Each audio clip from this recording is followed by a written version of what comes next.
Let us pray in the name of the Father, and of the Son, and of the Holy Spirit. Amen.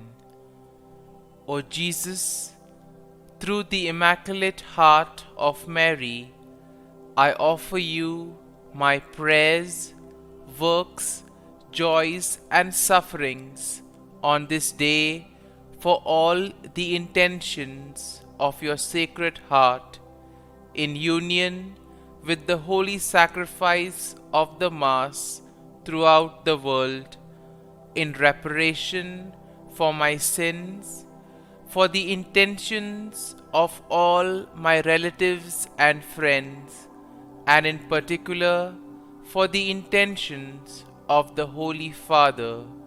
Amen. Let us pray for the intentions of the Holy Father for the month of April.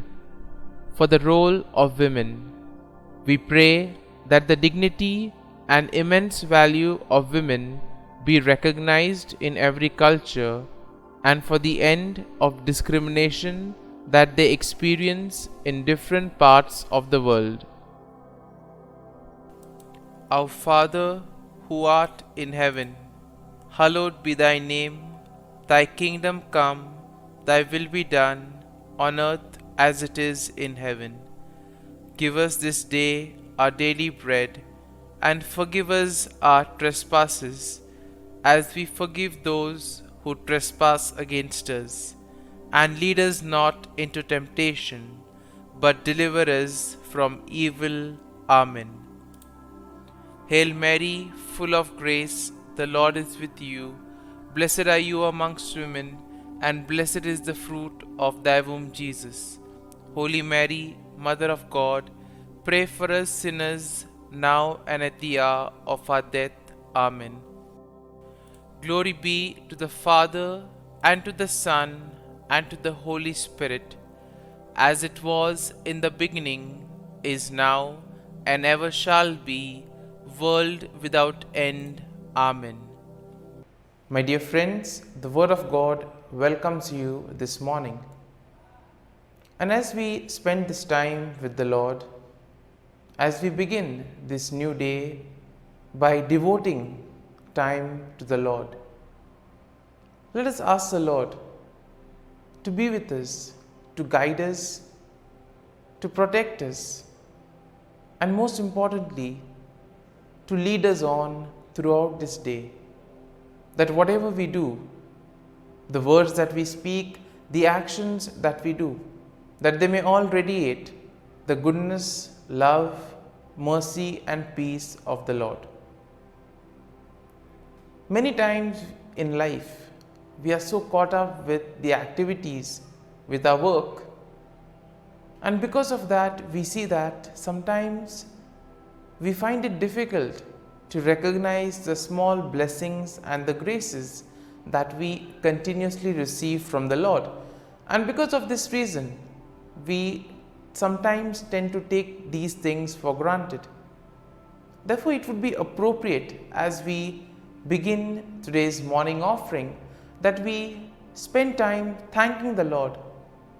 With a generous heart, the Lord has been giving us many graces, many blessings, and therefore let us thank Him for all that He has done for us. We begin by thanking the Lord for the gift of life, for giving us good talents, abilities. We also thank the Lord for the gift of our family members, friends, relatives, near and dear ones, and all those who have played a very important role in our lives. We see that these individuals have been ones who have shaped us and molded us. We are who we are because of their time, effort, and dedication. And therefore, in a very special way, let us pray for them and let us ask the Lord to bless them abundantly in all their endeavors. We also thank the Lord for the various opportunities that He has given us. Opportunities to make a difference in the lives of others, or opportunities to grow, opportunities to become better individuals. Similarly, there are also the experiences that we may have. There are some experiences which are really good, which we all want to cherish. But there may also be experiences that have been difficult, that have taught us a lot in life. It is these experiences which may have been harsh, which may have been difficult, but these have made us stronger, have made us understand better our purpose in life. And therefore we shall thank the Lord for giving us these strengthening experiences as well. We also thank the Lord for the gift of this day. We thank Him for protecting us, for guarding us through the night, and giving us the gift of this day, a day that will help us to probably complete something that was left incomplete, or maybe to do something that may make a difference in the lives of others. And therefore today, in a very special way, let us ask the Lord to be with us and guide us. And now we shall reflect and meditate on Psalm 51. As usual, we shall have a general overview of the psalm, and then we shall gradually enter into the details, trying to see a few verses and what they try to communicate to us. Now, Psalm 51 is a penitential psalm, which means that it is a prayer of repentance, and at the same time it is also a plea for forgiveness. It is attributed to King David, who wrote it after he was confronted by the prophet Nathan about his sin with Bathsheba. Now we see that the psalm will begin with David's plea for mercy and forgiveness. And overall, one can say that Psalm 51 is a powerful example of repentance and a plea for God's forgiveness. This psalm reminds everyone that our sin is not just an action, but it is an offense against God's holiness and righteousness. This psalm teaches us to acknowledge our sin, to ask for God's mercy and forgiveness, and most importantly, to seek a clean heart and a renewed spirit. The psalm also will show us the importance of teaching others about God's ways and leading sinners back to Him. And therefore we see that today's psalm is quite rich when it comes to aspects such as repentance and forgiveness. And the psalm begins with David acknowledging that he has sinned against God, and therefore he asks the Lord to blot out his transgressions. David confesses that his sin is ever before him and that he knows that he has sinned against God alone. Now moving along to verse number 4, we see that David will recognize that his sin is not just an action, but it's an offense against God's holiness as well as God's righteousness. And he acknowledges that God is just and righteous in his judgment, and that he deserves the punishment that he is receiving. And therefore here we see that David takes responsibility for his action, and therefore he knows that whatever is happening to him is as a consequence of the sin that he has done. Moving along to verses 6 to 9, here we see that David asks God to cleanse him of his sin and to create in him a clean heart. It is here that David recognizes that only God can wash away his sins and can make him pure again. He also asks God not to cast him away from his presence, but to restore the joy of his salvation. Moving on to verse 10, we see that David asks God once again to create in him a clean heart and to renew a spirit within him, a spirit that is right, a spirit that will not mislead. And this is a plea for God to change David's innermost being so that he can live a life that is pleasing to God. And as we move along to verses 11 to 12, David asks God not to take his Holy Spirit away from him, but to restore to him the joy of his salvation. He recognizes that his sin has caused him to lose the sense of God's presence in his life, and that he longs to be restored to the right relationship with God. And therefore we see that our sin is something that takes us away from God. It drags us away. And therefore, the more we sin, the more further we tend to go away. And David explicitly mentions this to the Lord. And then as we move to verses 13 to 17, here we see that David promises to teach others about God's ways and to lead sinners back to him. And here we see that David is not selfish, but he wants to get others to God as well. He wants to share the forgiveness and the repentance of the Lord with others. And therefore this is also part of everyone's mission.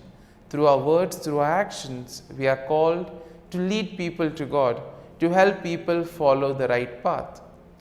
And we see that here David also recognizes that God does not desire sacrifice, but a broken, contrite heart. Therefore the repentance that we have should be truly from within. That is what the Lord wants us. He doesn't want us to perform rituals, but He wants us to truly repent and mean every word that we say. And here we see that David understands that only through repentance and obedience can anyone find true forgiveness and restoration with God. And we see that the psalm finally ends with a plea for God to bless Jerusalem and to bless His people. David recognizes that his sin has not only affected him, but also has affected the entire nation. And therefore he asks God to restore them to a right relationship with Him. And so, my dear friends, having reflected and meditated on this psalm, there may be some thoughts that would have touched us, some aspects of the psalm, perhaps something on forgiveness or repentance. Let us allow these thoughts to remain with us. And let us now close our eyes, and at this morning hour, let us thank the Lord. Let us praise the Lord. Let us glorify the Lord. Loving Father, You have given us this time in the morning. You have been gracious to us.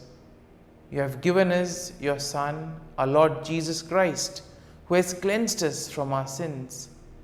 He has taken away all our sins and He has given us new life.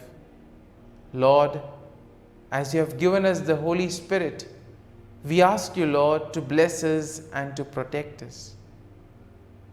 And for all this, Lord, we thank You, we praise You, and we glorify You.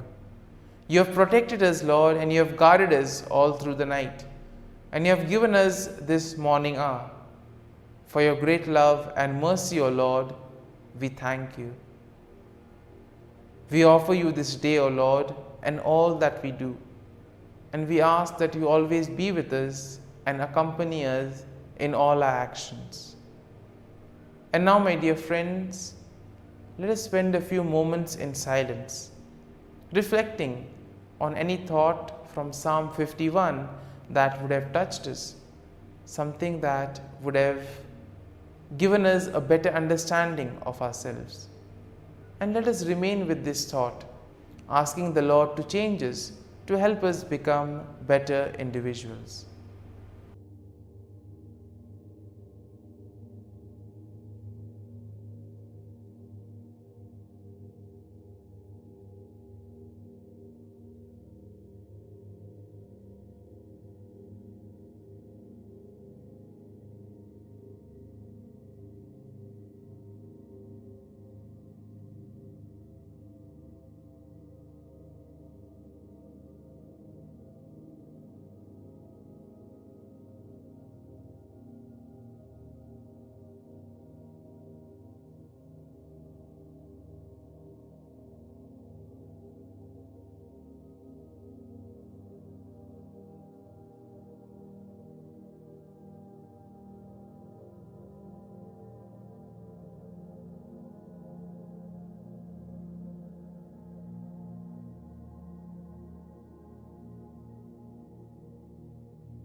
Prayer to Saint Michael the Archangel for protection. Saint Michael the Archangel, defend us in battle. Be our defense against the wickedness and snares of the devil. May God rebuke him, we humbly pray. And do thou, O Prince of the heavenly hosts, by the power of God, thrust into hell Satan and all the evil spirits who prowl about the world, seeking the ruin of souls. Amen. Act of Adoration. O Sacrament most holy, O Sacrament divine, all praise and all thanksgiving be every moment thine. Saint Gertrude Prayer for souls in purgatory. Eternal Father, I offer Thee the most precious blood of Thy divine Son, Jesus, in union with the masses said throughout the world today, for all the holy souls in purgatory, for sinners everywhere, for sinners in the universal church, those in my own home and within my family. Amen.